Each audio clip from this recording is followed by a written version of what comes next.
Salam folks and welcome to Mecca Collective. On today's episode of Muslim Entrepreneurs, we'll have the honor of speaking with Jahin Tanvir to explore his entrepreneurial journey. Jahin is, and please brace yourself for this long bio, a public speaking expert, the CEO of the Australian School of Entrepreneurship, a 3-time TEDx speaker, a UNICEF Young Ambassador, a 2022 finalist for the Young Australian of the Year Award, the 2021 Young Canberra Citizen of the Year for individual community service, guest lecturer at the University of Melbourne on youth mental health, and a regular media commentator on platforms such as ABC News, The Drum, Channel 10 and Channel 9. To top it all off, Jahin has also worked with the various other organizations such as the United Nations, Oaktree, ANU, the Red Cross, University of Sydney, the WHO, the Department of Health, and also has done a bit of freelance journalism in his spare time, I would say. And all of that while studying optometry. And I guess that's just to have a bit of a certification from the parents that there's going to be potentially a normal job down the line. Last year, Jahin founded Breathe, an edtech social enterprise delivering public speaking education, which was then acquired by ASE Group only within a few months. And the most impressive thing about all of this is that Jahin is only 22 years old, mashallah. Jahin, assalamu alaikum. Thank you so much for joining us. Walaikum assalam, and thank you for having me. Honestly, anytime somebody reads my bio or any form of introduction, it just makes me so awkward. I don't know why, but thank you for the kind words. Look, I took it out of your own profile, so maybe you can adjust it yourself, or maybe you can slow down a bit, buddy, because I don't want to know how your bio is going to look like when you're like 30 or something. I guess to start off with, maybe you can tell us a little bit about how you got started. I imagine there was a moment in time when you decided to actively become who you are today. Just tell us a little bit about how you got to that moment in your journey. Yeah, absolutely. I mean, my entire journey is quite zigzaggy, but to sort of briefly summarize it in a nutshell, I was born in Bangladesh, was born in Dhaka, Bangladesh, moved to this country with my mom and dad in 2003. And so lived here in Western Sydney, grew up in Punchbowl. You know, I am, as you say, from the area. So this is where my upbringing was. And I went to an Islamic school as well growing up. And so for me, a lot of my upbringing and focus from my parents, from my community, was education. Get a great education, get something that's respectable, get married, that's success. And for me, that was what I was surrounded by. That was what I believed in. And so that was me all throughout high school, of just trying to get good grades, be book smart, because that's all that mattered. And doing that led me to a lot of, lacking in skills such as, communication, such as public speaking. I was a very quiet kid. It wasn't because I didn't have a lot to say. It was because I was just afraid to talk. I had a lot of social anxiety because I was just afraid of judgment. I was afraid of being a migrant, all these things. But I was never taught how to break out of that shell. I was just taught to just be book smart, get good grades, you'll succeed in life. A very one-dimensional sort of, framework in life. And then I sort of got into year 10, year 11, where I was like, okay, I'm doing well at school, my grades, but I also want to break out of my shell. I don't like being the quiet kid in class, because my aspirations since I was a kid has always been, I want to be someone who's influential. I don't know what career that is. I don't know what diagonal I have to take with my career. I just want to be influential in some capacity. I just want to matter. And so for me, I realized if I wanted to be influential, I had to learn to speak. I had to learn to communicate. I had to learn to break out of my shell. Absolutely. And so year 11, year 12, final year of high school, sort of tried to break out of that shell, got a good ATAR, started to do optometry. Now, a lot of people in my life ask me, I know, but it's like a lot of people ask me, why did I choose to do optometry? Alhamdulillah, I'm very happy. Yeah. I think it's very respectable. It's incredible. But my motivations and intentions to do optometry was always, mum wanted me to do it. It's a safe degree. It's respectable. And she can marry me. Yeah, I mean, anybody who's a migrant, anybody who's, coming from an ethnic community, it's one of those things where we put it on a pedestal. And so optometry was that thing for me. And I was like, okay, let me do it at uni. And as you know, I moved to Canberra, where we met. I mean, I hated Canberra at the beginning because culturally it's so different compared to Sydney. But now I get to meet people like you, and I'm very grateful. Alhamdulillah. Yeah, so I went to Canberra to study optometry, and it was a massive cultural shock. I grew up in Western Sydney, which, as you know, is a massive Muslim community, multicultural community. 100%. Go to Canberra, and to put it bluntly, it's very white. Barely anyone looked like me. I was afraid. Went to uni, came back home, went to my casual job in retail, came back home. That's it. That was my life, and I was miserable. First year uni for me was probably one of the worst years of my life because I didn't know how to talk. I was coming from a very multicultural community. Yeah. I didn't know what to do. Yeah. So how old were you at that stage? Like 19, I assume? 18. 18, I was 19, 18. Yeah. So 18 is when I was going through that miserable period, which a lot of people go I to. think going that's to quite school- common because you confront new environments and you're trying to like define yourself in the best way possible. So it's so natural, and I can say that happened to me as well, 100%. But I guess it's what you do with it, right? For me, again, it was just trying to break out of that shell. I was like, I need friends more than anything. I want to meet people. I want to, build my career. So what I started doing, and this is what I owe my entire career to, and we'll get to that later, I started volunteering because nobody would give me a job. I had no experience. And I realized the only way I could learn soft skills, like knowing how to talk to people, how to manage money, how to work in a team, was to volunteer. And it's doing something with nothing in return, but that's the only way I found. And so what I did, and I tell this in all my keynote speeches, wherever I talk, I sent about 300 to 350 emails just to random organizations that had the word youth or healthcare or education in their title. Just same email, like, hey, I'm Jahin, I'm 18, I moved to Canberra. Can I volunteer? That's it. Well, that explains the long list. Yeah, I mean, I hustled, and the reality is, like, most people ghosted me. Most people I didn't receive a response from. I'd say out of 300 to 350, 50 got back to me. Very small amount. Because as you do, it's like an 18-year-old randomly messaging you. But the 50 that got back to me was instrumental. The 50 that got back to me allowed me to start volunteering. Again, my expectation was I would volunteer for an hour or two per week. Even if I have to hold a can to collect money and collect donations, I'd do it. Because I need to do something. And so I started volunteering, and as you can tell, I was a big resume stacker. Because for me, it was like, that's cool. Like, I'm doing more things. That for me was success. Like, I don't even know some of the roles I did. It was just, can I put it on my resume? Fair enough, man. Like, I don't recommend that at all. It was just, look, man, this is a common plight my way of thinking of us, because like I feel like for example, I wasn't born here. I also moved as a migrant to Australia, and like it's difficult navigating your way around if your parents are not working in the industry, for example, or if you don't have relatives who are already professionals so they can give recommendations of doing X, Y, and Z. So it's really that kind of resume stacking, and I can definitely resonate with that, because that's what I try to do as well. And to be honest, it worked. You just got to be, I guess, confident and believe in yourself and do what you got to do to get there. And, sometimes it's faking it till you're making it, right? So, alhamdulillah. Honestly, I think it's still faking it till you make it. I think that's the philosophy of life. I mean, I sent so many emails, started doing more volunteering, and again, stacking my resume. Like, if you look at my LinkedIn, it's like random things in complete different industries, but I was just doing it. And so did that for about a year. And then the first thing in my life that ever happened was somebody offered me a gig at a public speaking event. So it was on a panel at ANU, and I was like, I've never done any form of public speaking before. I might have done like a speech or two at school, but I've never done anything. And this was mid 2020. So right before sort of the pandemic hit and changed everything. That was like the last in-person event. And I was like, okay, let me do it. I'm afraid, but this is what I want to do to be, influential. That was my goal. I wanted to matter to someone. And so I did that. And to me, this very experience of my life, it was horrible. I think I drank more water than I spoke on the panel. Oh my God. That's how bad it was. Yeah, that dry mouth sensation, I guess. That dry mouth, my legs were shaking, my heart rate was pounding. And I was like, I'm never doing this ever again.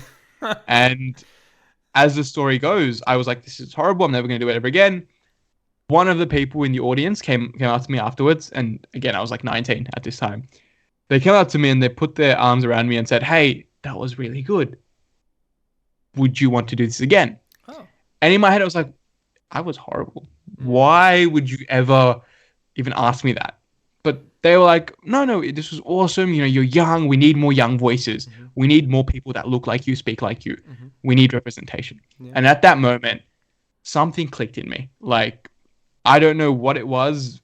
Something clicked in me where I was like, this is what I want it to be. It wasn't being influential. It was representation. Because as you would relate, as anyone growing up in this country, being a person of color, being, a Muslim, you can't be what you can't see. And growing up, other than my parents, I had no role models. There was literally nobody that looked like me. My role models were literally like Cristiano Ronaldo. Like, that's the posters I had on my wall. Yeah, that's it. Yeah. That's as far as my role models went. Because nobody in my community. Yeah, that's as far as it went. And I'm a massive Manchester United fan, so as you would expect. Yeah. Great loss, but somewhat. Let's not talk about that. That's a different podcast. But yeah, so that was the changing point for me in terms of I just wanted to do more and got more involved in the youth advocacy space. So I sort of honed in on the volunteering I was doing, started doing more advocacy, so things that I really cared about, like education, employment, healthcare, diversity. And just did a lot of that, sort of made a name for myself in the sense of, I was doing a lot of media gigs, I was on TV, just putting myself out of my comfort zone to see what happens. Yeah. And then the pandemic hit and everything went 180 for all of us. And I think I found myself in another miserable position where I was just like, so much was happening. There was so much momentum, alhamdulillah. And then out of nowhere, nothing. Everything has crashed. And I say this very openly, 2021 was, I say, the darkest year of my life. In the sense that I felt like everything was going to plan. Everything shattered. We were stuck at home.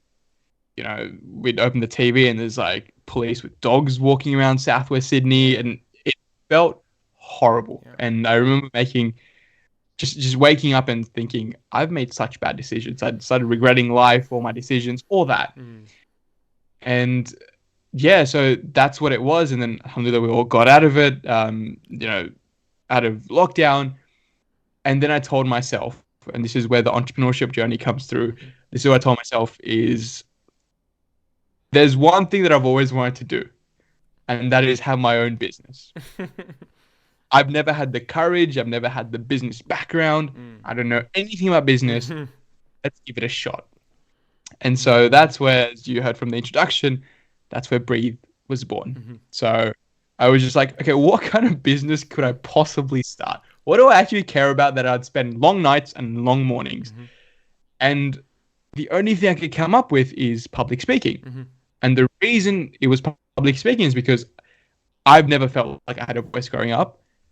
Now I found my voice. I want to give that voice to someone else, to another young person of color, to another, person from a marginalized community, someone else who doesn't have the high self-esteem that I once had. I want to give that to someone else. And so I'd say from November to February is when I started planning everything. I was like, let me watch videos on YouTube. Let me get my MBA from YouTube. As you do. I watched a lot of TikToks on how to start a business. Why not? Oh my God, I'm so out of touch. There's proper startup setups on TikTok. Maybe we should start getting on TikTok. Let me tell you the story. Go ahead. This is interesting now. I started Breathe, and it was just me, obviously, in this room. This is my parents' home, or my home. South Asians, you can't say parents' home. My home. It started here. And I was like, okay, I've got a brand logo. I've got a website. Awesome. How do I get clients? How do I get people to pay me to do this business? And so I was like, YouTube, right? I can make YouTube videos. People make money from YouTube. But then I was like, I'm hopeless at videography. I don't know how to edit. Too much time. And then TikTok blew up. And I was like, TikTok is like 6-7 second videos. I can do that on a weekend. Just what I need. Like that. I can make 10 videos in 1 hour. So that's where I started TikTok. I started posting content with my face. Things like 3 ways to get over stutter, or here's a tongue twister that helps you overcome, your pronunciation or enunciations, or here's 3 ways to be more confident on And stage. how was that? Like, how did you feel? Because it's a bit awkward sometimes seeing your face on camera, just as I see myself right now, which I'd rather not. But how did you get over that? And did you have some experience prior to that, or did you just feel like I guess this is the time to do it, and this is how I can connect to most people as possible. So let's just make it happen. To put it bluntly, I hated it every single time. I found it so cringe. I don't like my voice. Yeah. I don't like how I look in front of video as 99% of the population. Yeah. I hated it. I genuinely hated it. But I knew if I wanted to achieve this goal, let me just give it a shot. That's what I kept reminding myself. And then I did TikTok for 3 months. So 3 months since the launch of Breathe in April. And that account went to 15,000 followers and over 380,000 likes, or whatever that metric is. Yeah. And 3 videos hit like, I remember one video I woke up, it was probably my worst video. It was just a video of my face, 7 seconds, with me pointing to the screen of a tongue twister. Okay. That's it. It was like a random tongue twister I found, I think, on Reddit or on Google. Yeah. That hit 2.8 million views. Holy moly. And I was like, who is watching, first and foremost? And second of all, this is ridiculous. And then I started getting inboxes through TikTok, but also I linked my Instagram and email through my account, and people started emailing me. Do you do school workshops? Do you do corporates? Do you do one-on-one coaching? And for me, being the one person, I was like, I don't, but I can. And so that's where the entrepreneurial journey started. All our programs, workshops, anything that I did through Breathe came from people wanting it. I had no plan or anything. It was just making it up as I went by. And that was it. That was like what I kept doing. We started doing schools, universities.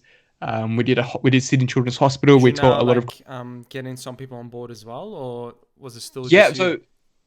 I mean, the entirety of Breathe, there were myself and 2 casual facilitators. Okay. So I was doing most of it. Yeah. The facilitators were phenomenal, but they were based in Melbourne. So whenever there was a Melbourne gig, I would say, hey, I can't make it. Can you please do it for me? Yeah. Otherwise, I'd be flying. Fantastic. I think in 2022, I had close to 70 flights entire year, which for the body is really bad. Yeah. I don't recommend. I know. And yeah, so I just kept doing that. Did a TED talk around Breathe and why I started Breathe. That, led to a lot of business clients, all that. And then, out of nowhere, had a chat with the ASE Group in, I believe. Like how did that happen? So right now, I guess you're facilitating different sessions, public speaking events, workshops, etc. at schools and organization and corporates, I assume, as well. Yeah, I mean, we did all the way from schools to 40-year-old CEOs from the Big Four. Like, I was in rooms where I would go to the bathroom and say, "Why am I here? How am I here?" And then I'd wash my face and I just leave the bathroom and continue the workshop or the training. And you had 15,000 followers on TikTok, and that's where you garnered your following, I guess. So like, what about the other platforms? Was it anything? Did you try to do some strategies on LinkedIn or Instagram? Did you do that kind of simultaneously? But TikTok was kind of the main thing. Yeah, so TikTok was the main thing. I tried Instagram, hopeless. I think Instagram nowadays it's just reposted TikTok videos anyway. Which I didn't do. I did not repost any of my TikToks. I missed out on that. And so Instagram, I think it reached like 200 followers max, which is horrible. Okay. LinkedIn was fantastic. I think I already had a lot of contacts and a bit of a following through my youth advocacy journey. And so every time I'd post something I did on Breathe or the announcement, people would DM me through there of, hey, we saw that on LinkedIn. Awesome. We have this leadership retreat. Can you come down? Can we fly you out? And I was like, sure. My calendar's open. Yeah. So it was more so just opportunities, creating opportunities, putting myself out there as much as I can. Great. So that was what Breathe was happening. And it was just me going out there whenever there's opportunities. I think our facilitators did about 3 facilitations. So it wasn't a lot, but they were phenomenal. Yeah. Like, I would trust them with any of my branding or representation of the company because they were incredible. And in terms of like setting up the company and everything, you did that all in that very bedroom you were sitting in. So I guess Like the I said, I got my MBA from my YouTube from YouTube. If you look at my 1 liked videos on a.m., my YouTube account, how to design a logo. it sounds horrible, Yeah, but it's the truth. Literally, like, yeah, what's an ABN? I had no idea. yeah. I had to But to be search it up, honest, you Google. know what? It's when you sit there at 1 a.m. researching something that you're interested in, like what better thing is there really? Like if it's gotten you to that point where you're staying up late to do that research and put in that energy, like that's such a rewarding feeling that you can actually do that, make money from it, and get to do what you really enjoy. So like, what's better than that?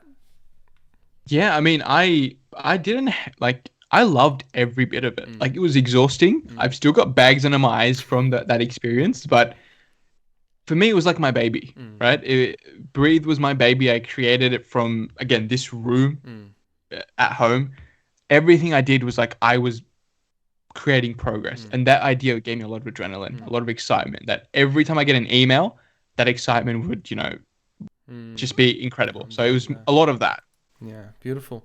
And then I guess that journey continued, and alhamdulillah, it sounds like it was successful and was giving you, satisfaction in terms of, achieving that goal of starting your first business and doing the things you enjoy. So, how did we get to, the ASE Group contacting you and saying, "Give me that"? What happened there? Yeah, I mean, I honestly to this very day still haven't processed any of it Yeah. because it's just so overwhelming and yeah. But basically, as you do, I was doing a lot of outreach Hmm. in terms of, hey, would love to collaborate, would love to work together. And I also sent the ASE group, the Australian School of Entrepreneurship, an email when I think it was in May, so very early on. Sent them an email about, hey, would love to collaborate if anything pops up. Mm. Didn't get back to me. So I DM'd the founder, Taj, on LinkedIn, and I was like, hey, we'd love to jump on a call to discuss if there's any way we can collaborate. Got back to me, we jumped on a call, and the entire meeting, you can come down and do like an hour public speaking Mm. session or a workshop. I was like, amazing. This is the best thing that could ever Mm. happen. Absolutely. Would love to collaborate in that sense. That was it. I was doing a lot. We did some things with Canva. We did some things with the Sydney Children's Hospital, some other corporates. And then they reached out again, jumped on another call. Again, it was really, every time we jumped on a call, it just felt right. Like a lot of good conversations, we were just very like-minded. And then I think I went to Melbourne to do something with TEDx Melbourne High School. Mhm. We sort of sponsored that event, did a few things there. Came back down and I got a message from Taj, who is the founder, and he's like, you would make a fabulous CEO at ASE.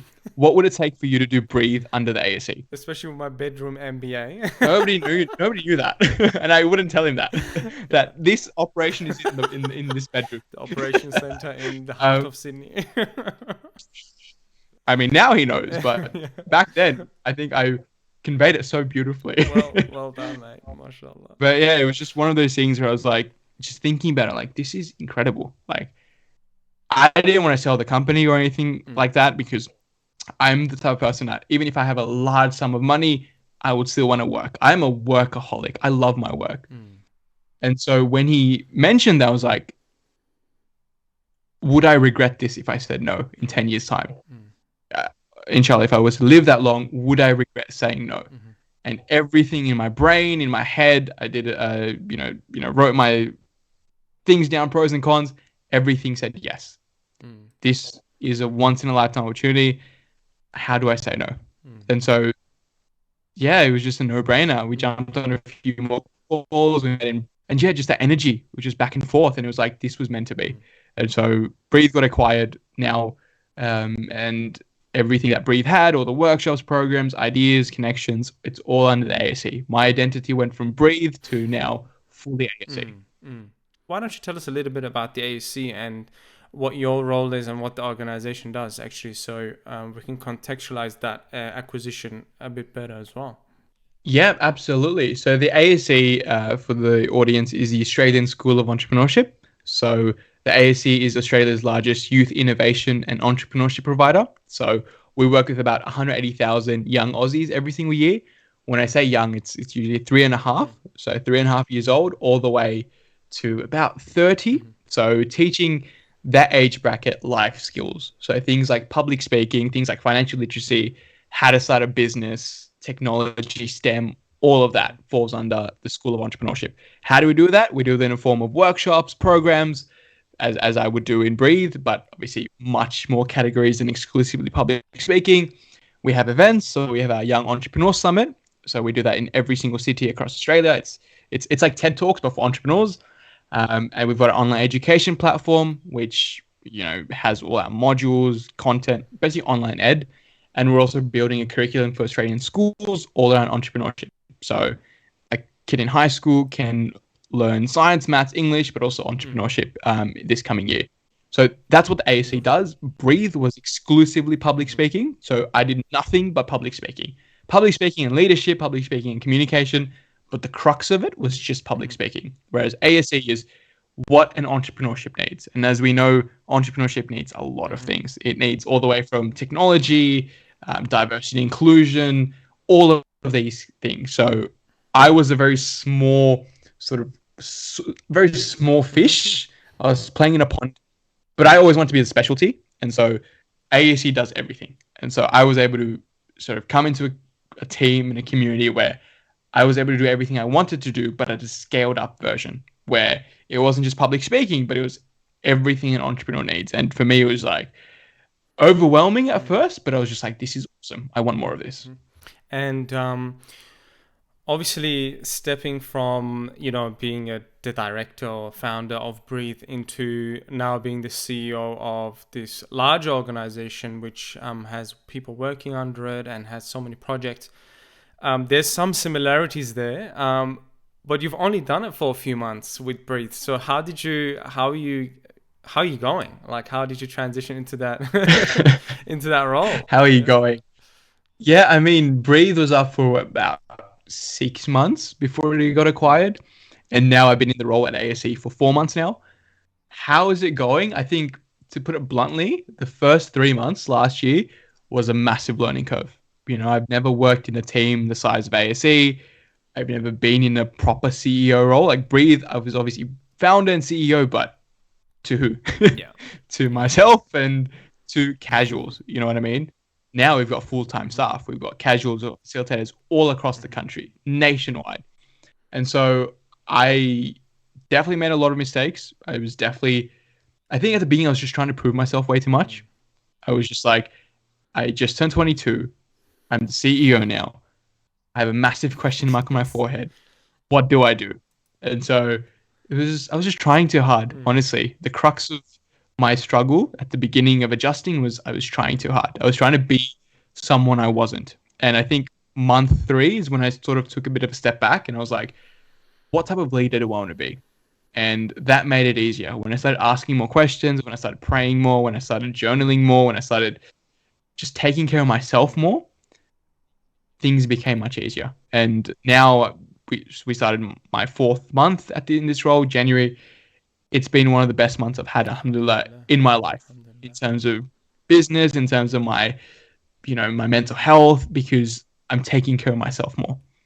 And that's the main thing I've realized is, there's been a lot of ups and downs in this journey in the 4 months, but it's been incredibly rewarding. And I'm just so excited because even when there are adversities, and trust me, it's been 3 weeks in 2023. There's been everything that can go wrong has gone wrong. Everything that can go right has gone right. But I've been able to bounce back from it because of things that I've learned throughout the journey, throughout my advocacy journey, throughout school, my parents, my support system.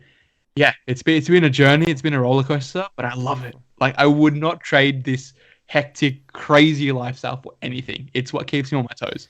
Yeah, may Allah put barakah and success in your path as He has, mashallah. It's so nice to see and very, very inspiring to see someone go after their dreams and do the things that they enjoy the most. And I think it was one of your posts on LinkedIn, and it was something about the definition of success.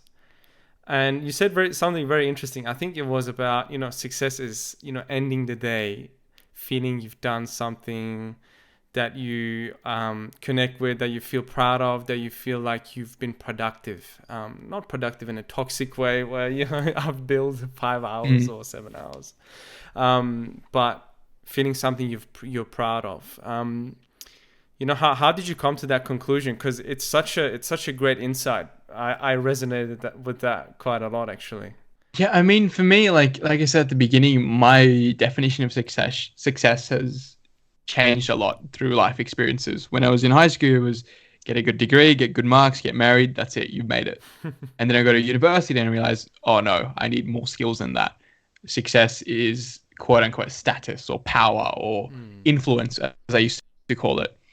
And I think, obviously, alhamdulillah, I'm 22 now. Obviously, I don't have all the life experiences, but what I've learned at my age, what I've learned, like for me, what makes me happiest in terms of where I feel like I'm, what I should be doing, what I feel is purposeful, is when I can log off this computer or my work laptop or wherever I am, when I can log off and feel like, alhamdulillah, I did the best I could. There's tomorrow. What I did today, that's enough. That's it. That fulfillment, that word, is the most important thing to me. That I can just sit back and say, okay, I worked hard. I may not have gotten everything that I wanted to do. There may have been failures. There may have been wins. But I've done the best that I can. That to me is success. That to me is fulfillment. Because things change like this. One day everything can be going well for you. The next day you're on your knees and you're just like, what has just happened? And I think I've felt that a lot during the pandemic, during lockdowns, where I've just felt awesome one day and the next day, there's lockdowns or something happens and I'm just like, this is horrible. And so I think if we have more fulfillment, that's for me success, because I can bounce back from anything if I feel fulfilled. Yeah. So is there like, everybody has something that they rely on to, make them feel grounded or connected. Are there people in your life where you're like, without these people, I couldn't have done any of this? Which of course there is. But is there something, in your daily routine where you're like, this is something that I need to do. This is a person I need to speak with. This is, my grounding method of keeping me sane. And, whether it's a mentor, whether it's your parents or anything like that. Do you have any, secret to your success, or like some technique that, maybe others can use? I think obviously people, if the obvious answer is my parents, like my mom especially is my rock in terms of who I am, my values, why I do what I do. Obvious answer. I am nothing without this woman. And obviously support system. But in terms of what's helped me and as a routine basis, something that I picked up during lockdown. So during lockdown, we were allowed outside for 1 hour. I'm not sure if that was the same where you were, but in Sydney, in Southwest Sydney, we were allowed for 1 hour for a walk. Yeah. And that was the habit that I picked up, going for a walk for 1 hour. To this very day, there has not been a single day in the last 2 years since lockdown lifted that I have not gone for a walk for 1 hour. Yeah. And every time I go for a walk, in my ear, I'd play nasheeds. I'd something that can benefit me. Even when I'm flying, for example, I never work on planes. I make a rule, I never work on planes. If you look at my Spotify playlist, my Wrapped, 2022 Wrapped, it's Maher Zain. It's, it's nasheeds that, like Harris J. Like, it's embarrassing, but these are the things I play because sometimes they hit well. Yeah, I mean, when you're flying so much, it's like when you repeat it and you're like, you just see the clouds and you see how beautiful the world is.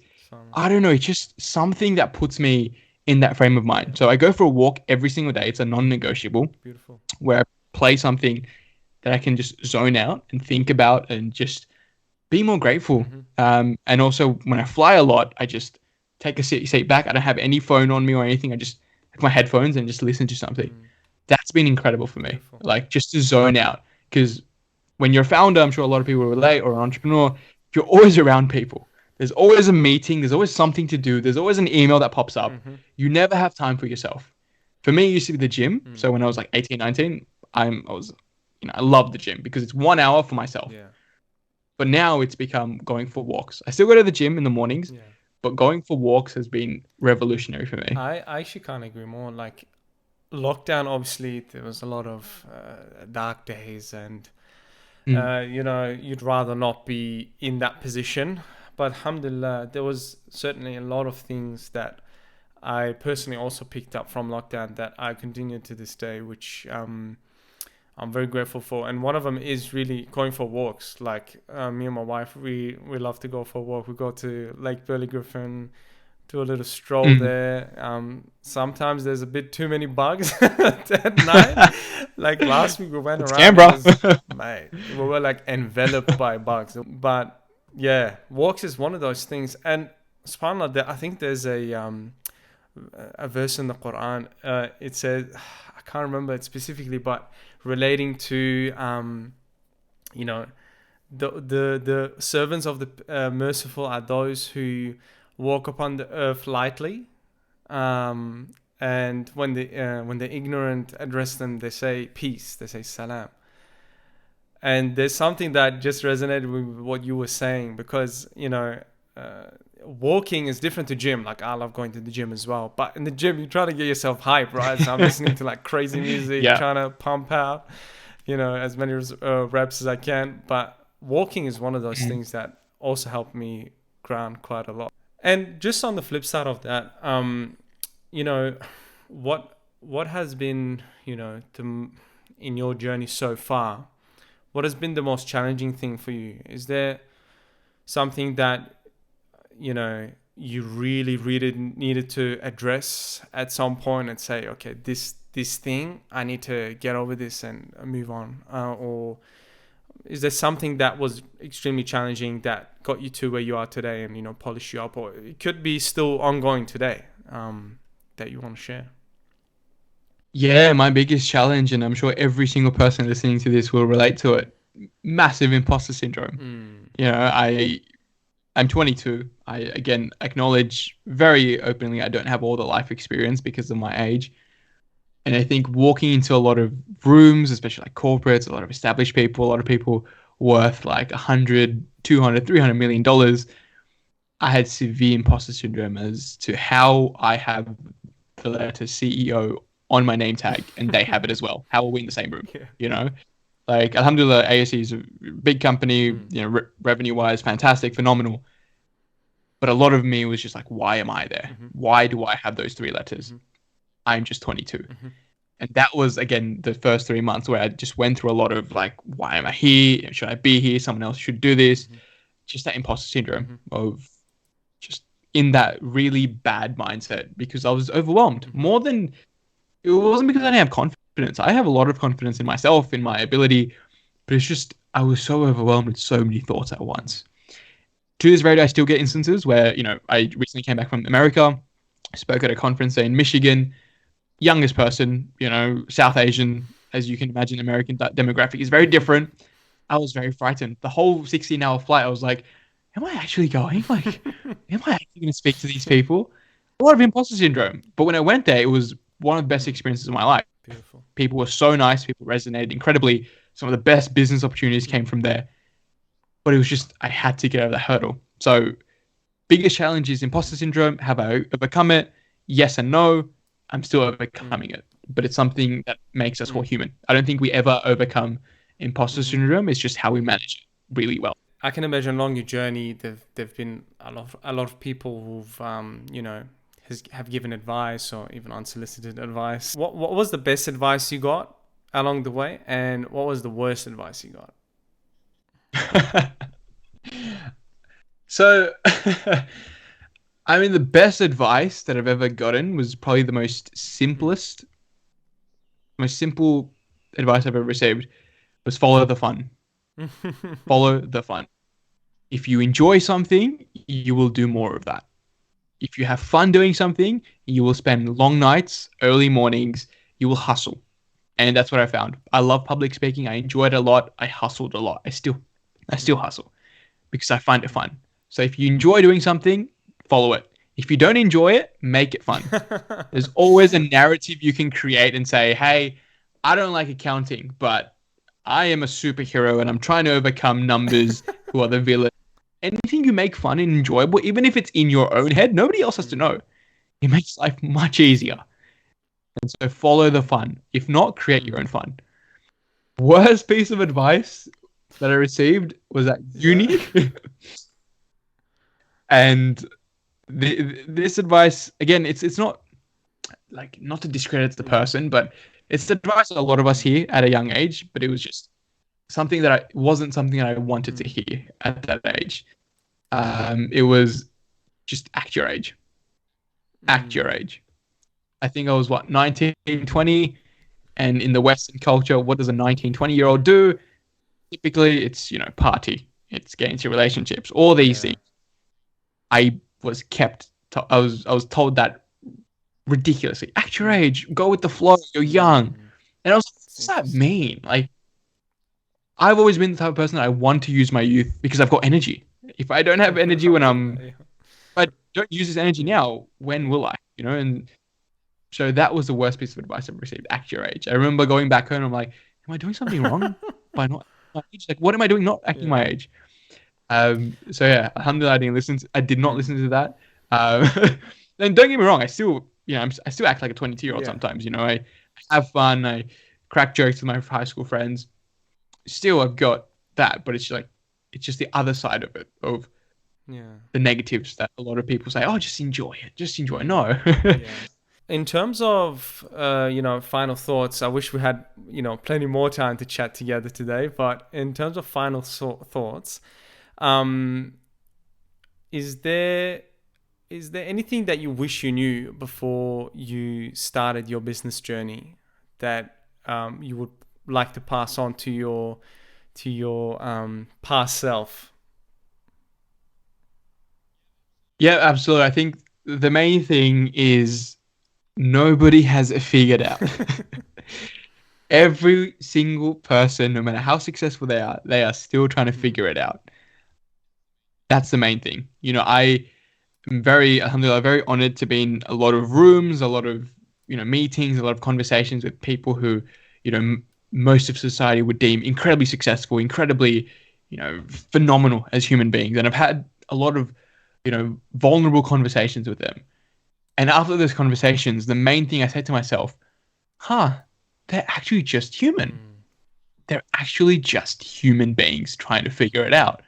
We think, through social media, through how they're portrayed, through their really good PR agents, that they're these, really awesome, unfathomable, Superstars. infallible human beings. Yeah, superstars, rock stars. They can't make a mistake. They know everything. When you actually have one conversation with them, you realize, oh, wait, they're incredibly socially awkward. They don't know how to talk to anyone. Their eye contact is wavering all the time. Their assistant's doing everything. And so everyone's making it up as they go. Nobody's got everything figured out. Some people are very talented. Some people are very lucky, have these awesome things that they've got going on. But the reality is everyone's figuring it out. And the more you drop your expectations and do your best in what you can do and amplify your strengths instead of focusing on your weaknesses and comparing, it just makes life more fulfilling more than anything.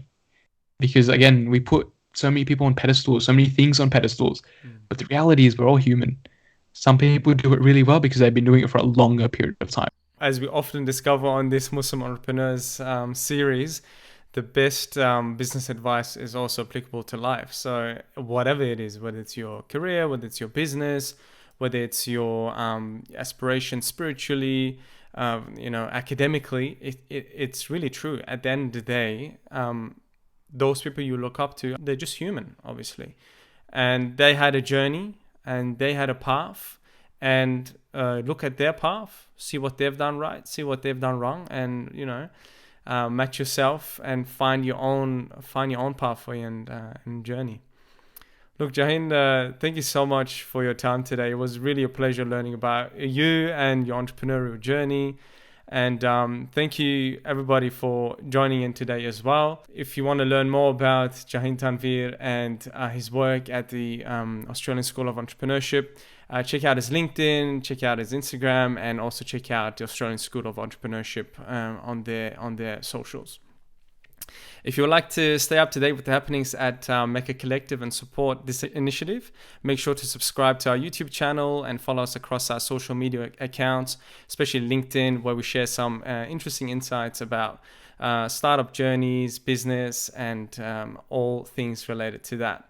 Again, Jahin, thank you so much. And I'm sure it won't be the last time with Mecca Collective. We'd love to have you on again at some stage in the future to discuss a lot more that is on your bio. And hopefully by that time, your bio won't be excessively bigger. But yeah, thank you so much for your time. And assalamu alaikum wa rahmatullah. Thank you so much for having me. Wa alaikum assalam.